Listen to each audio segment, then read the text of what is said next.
பழைய வேஸ்டான வாட்டர் பாட்டிலில் PVC pipe தயாரிக்கிறாங்கன்னு உங்களுக்கு தெரியுமா? அது எப்படி தயாரிக்கிறாங்கன்னு பார்க்கலாம் வாங்க.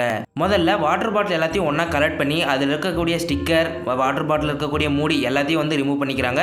ரிமூவ் பண்ணதுக்கப்புறம் அந்த பாட்டில் எல்லாம் ஒன்றா கலெக்ட் பண்ணி ஒரு மெஷின்குள்ளே வந்து போடுறாங்க. அந்த மெஷின் என்ன பண்ணுதுன்னு பார்த்தீங்கன்னா அந்த வாட்டர் பாட்டில் எல்லாத்தையுமே வந்து பார்த்தீங்கன்னா தூளாக கட் பண்ணி தருது. தூள் பண்ணனா அந்த வாட்டர் பாட்டில் என்ன பண்ணுறாங்கன்னு பார்த்தீங்கன்னா வேற ஒரு மிஷினுக்கு வந்து மாற்றிக்கிறாங்க. அந்த மிஷின் வந்து பார்த்தீங்கன்னா இந்த வாட்டர் பாட்டில் எல்லாத்தையும் உள்ளே போட்டதுக்கப்புறம் அதை வந்து மெல்ட் பண்ணி ரவுண்ட் ஷேப்புக்கு வந்து பார்த்தீங்கன்னா வெளியில் கொண்டு வருது. வெளியில் கொண்டு வரும்போது சின்ன சின்ன ஷேப்க்கு வந்து பார்த்தீங்கன்னா சாலிட் ஷேப்க்கு அது வந்து கட் பண்ணிக்குது. அந்த உருண்டைகள் எல்லாத்தையும் கொண்டுட்டு போய் ஒரு மிஷினில் வந்து போடுறாங்க. அந்த மிஷின் தான் வந்து பார்த்தீங்கன்னா நமக்கு வந்து பைப் வந்து ரெடி பண்ணுது. அந்த மிஷினுக்குள்ள போட்டதுக்கப்புறம் நமக்கு வந்து பிவிசி பைப்பை வந்து பார்த்தீங்கன்னா வெளியே வந்துடுது. அந்த பைப் வெளியில் வர வந்து பார்த்தீங்கன்னா வெளியே வாட்டர் வந்து பார்த்தீங்கன்னா கொடுக்குறாங்க. ஏன் அப்படின்னு கேட்டிங்கன்னா அந்த பைப் நல்லா ஒட்டி இருக்கிறதுக்காக வாட்டர் வந்து பார்த்தீங்கன்னா பிவிசி பைப் மேலே ஊற்றிக்கிட்டே இருக்கு. அதுக்கப்புறம் வந்து பார்த்தீங்கன்னா அந்த கம்பெனியோடைய பிராண்டிங், சைஸ் எல்லாத்தையும் பிரிண்ட் பண்ணி ஃபைனலாக வந்து பார்த்தீங்கன்னா இது வந்து சேலுக்கு அனுப்புகிறாங்க.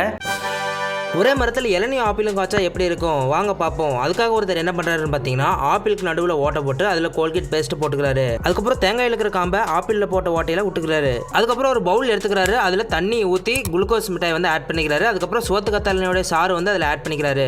நெக்ஸ்ட் கெமிக்கல் எசன்ஸ் வந்து அதில் ஆட் பண்ணிட்டு முட்டையை உடச்சி ஊற்றி நல்லா கலக்கிக்கிறாரு.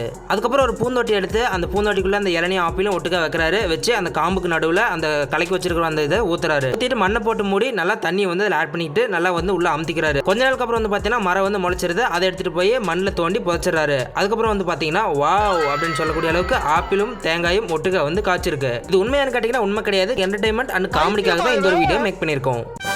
பழைய பேட்டரியை எப்படி புதுசாக மாற்றுறாங்கன்னு தெரியுமா? அதில் பேட்டரிக்கு மேலே இருக்க மூடி, அதுக்கப்புறம் ப்ளஸ் மைனஸ் இதில் இருக்கக்கூடிய அந்த கம்பி எல்லாத்தையுமே கட் பண்ணி எடுத்துக்கிறாங்க. எடுத்ததுக்கப்புறம் மேலே இருக்கக்கூடிய அந்த மூடியை வந்து ஓப்பன் பண்ணிக்கிறாங்க. ஓப்பன் பண்ணதுக்கப்புறம் உள்ளே இருக்கக்கூடிய அந்த பிளேட்ஸ் எல்லாத்தையும் வெளியே எடுக்கிறாங்க. வெளியே எடுத்ததுக்கப்புறம் அந்த பிளேட்டை நல்லா க்ளீன் பண்ணி எடுத்துக்கிறாங்க. க்ளீன் பண்ணதுக்கப்புறம் சைடில் ஜாயிண்ட் எல்லாமே ஒட்ட வைக்கணும் அப்படிங்கிறதுக்காக பிளாட்டினம் லிக்யூட் வந்து ஊற்றிக்கிறாங்க. நிறைய புது பிளேட்ஸ் வந்து ஆட் பண்ணி லிக்யூட் வந்து எல்லா பிளேட்லையும் வந்து ஆட் பண்ணிக்கிறாங்க. அதுக்கப்புறம் எல்லா பிளேட்லையும் அந்த ரெண்டு சைடும் வந்து பார்த்தீங்கன்னா நல்லா வெல்ட் பண்ணிக்கிறாங்க. வெல்ட் பண்ணதுக்கு அப்புறம் ரெடி பண்ணிருக்கக்கூடிய அந்த பிளேட்ஸ் எல்லாத்தையும் வந்து பார்த்தீங்கன்னா பேட்டரியில் எப்படி இருந்ததோ அதே மாதிரியே பிளேஸ் பண்ணிக்கிறாங்க. அந்த பிளேட்ஸ் எல்லாத்துக்கும் ஒட்டுக்கா கனெக்ஷன் கொடுக்குறாங்க. கனெக்ஷன் கொடுத்ததுக்கப்புறம் மேலே இருக்கக்கூடிய அந்த ப்ளூ கலர் மூடியை போட்டு ப்ளஸ் மைனஸ் கனெக்ஷன் கொடுக்கறதுக்காக அந்த இடத்த நல்லா வெல்ட் பண்ணிக்கிறாங்க. ஜாயின் பண்ணுறதுக்காக ஒரு அச்சு மாதிரி வச்சிருக்காங்க. அந்த அச்சை வச்சு நடுவில் வந்து பார்த்தீங்கன்னா பிளாட்டினம் லிக்யூட் வந்து ஊற்றிக்கிறாங்க. பேட்டரிக்கு தேவையான சல்ஃபியூரிக் ஆசிட், அதுக்கப்புறம் டிஸ்டில் வாட்டர் இதெல்லாம் ஆட் பண்ணி பேட்டரியை வந்து ரெடி பண்ணிக்கிறாங்க. இப்போ புதுசாக ஒரு பேட்டரி கிடைச்சிருது.